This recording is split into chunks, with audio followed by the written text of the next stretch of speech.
guys, this is Tarot with Kittens, Weights, and Tarot, and today I'm doing a review of the Le Vampire by Lucy Cavendish, artwork by Jasmine Beckett Griffith, and I have quite a few decks, actually almost all the decks that have the artwork of Jasmine Beckett Griffith, and I have quite a few Lucy Cavendish decks as well. So this is a 44 card oracle deck, and I figured since we were in the month of October, I might start doing reviews of some of my darker decks for your enjoyment. So this is our box here. It is lovely. It is by Blue Angel Publishing.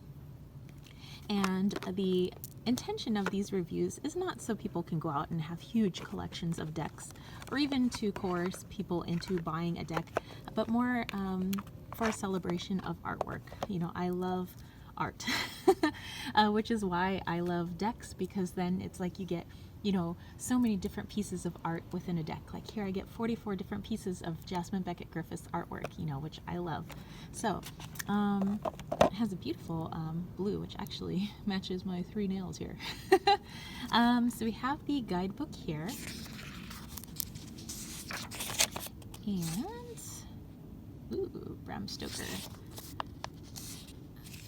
We have some of the tables of contents. Okay, so there's a little bit of an introduction here, and it talks about, you know, how can the vampires, or Le Vampire, help you in your work of healing and tapping into energies in order to maybe do a little bit of shadow work. I do find this to be a rather shadowy deck, so it talks about different layouts, how to shuffle the cards, you know, but of course when it comes to your how you do your divination or how you use cards, that's totally up to you.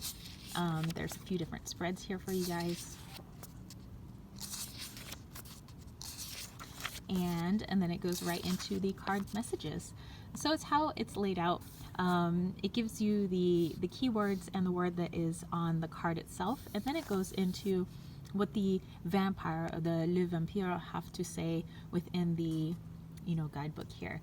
How this card can be a blessing, how this card can be a curse, more like what are the positives and what are the shadow sides of this card, and then how you can incorporate it into your life in order to transform and transmute some of the darker aspects of ourselves, more shadowy side of ourselves. And it has that for each of the cards. And then we get to the back.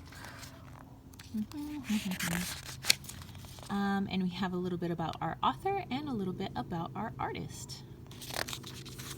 And, you know, of course, promoting other things by the artist and the deck creator. Okay, so let's put this off to the side and let's take a look at our cards.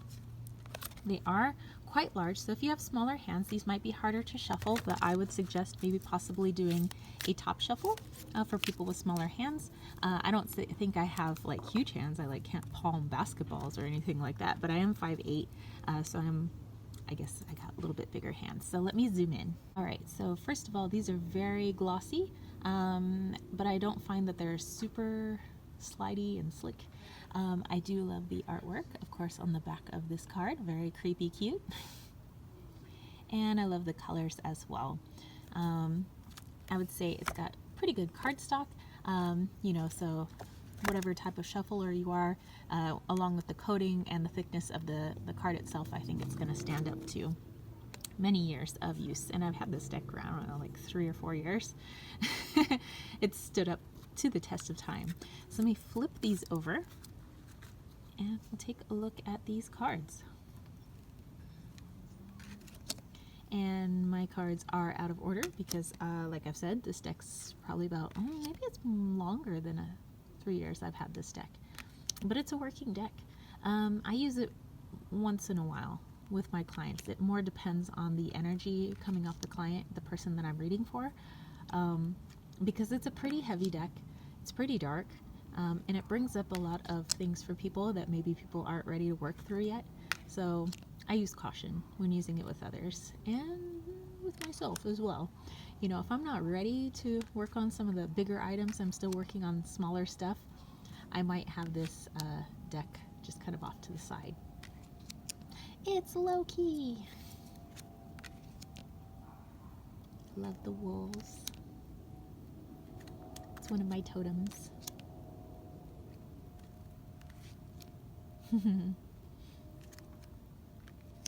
Oh, I do love this season.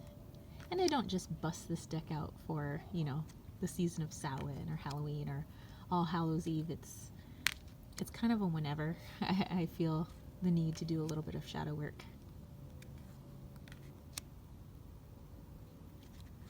And I don't know about you guys, but I used to always have a thing for vampires. Like when I was a little kid, I wanted to be a vampire every year for Halloween. Let me know in the comments if that was you too.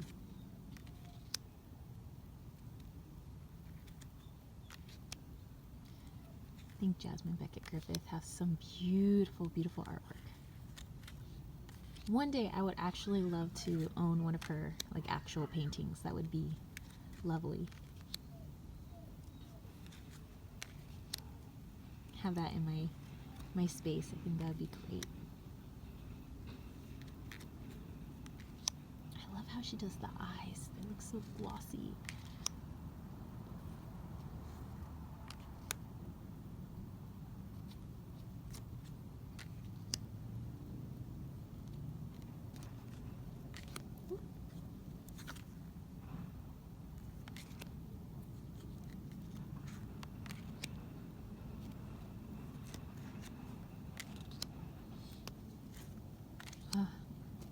So beautiful.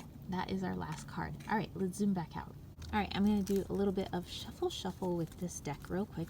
I'm just going to pull a card just to show you how an example of how I might read it. If this reading actually connects with you, that's great, but I'm just doing something general right now. So here we go. I have my card. I'm going to put these cards off to the side. And what we have is, ooh, you know, fish have come up a lot today, so that's interesting.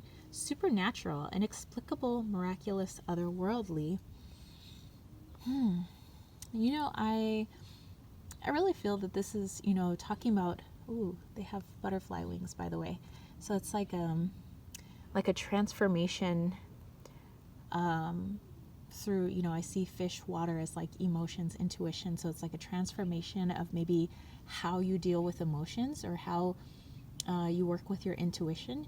And I've been doing a lot of that personally lately. You know, my intuition, you know, I always feel is evolving and changing, and that's a good thing because as human beings we're always evolving and changing, so that's good to kind of not feel stagnant, you know. So you know, maybe that message is, you know, for somebody else out there as well, that this is just to let you know that you're on the right path. You know, if you feel like, oh, but you know, I've always used my intuition this way, or you know, always dealt with my feelings this way, and now it's like different. Doesn't mean it's a bad thing. It just means that you're evolving. All right, so that's it for me, Spiritual Homies. That was the Le Vampire deck by Lucy Cavendish. And if you have any comments or questions, just place that in the comment section down below. And yeah, I love working with this deck. I've had it for a few years, and I don't plan on giving it up ever. And if you want to catch a reading from me, head over to www.kittensweightsandtarot.com. And if this deck actually fits your fancy and you would like me to read with it, just let me know upon booking. And if you want to send a little love my way, think about joining that KWT tribe over at patreon.com/kittensweightsandtarot, where I have lovely stuff for you guys every week, every month, and every year, and bi-yearly for some people as well. All right, so that's it for me. If you guys dug this video, don't forget to give it a thumbs up. Don't forget to click subscribe, and don't forget to click that ding, ding, ding notification bell for more videos just like this. And I'll catch you later. Peace, love, and chicken grease. Peace out.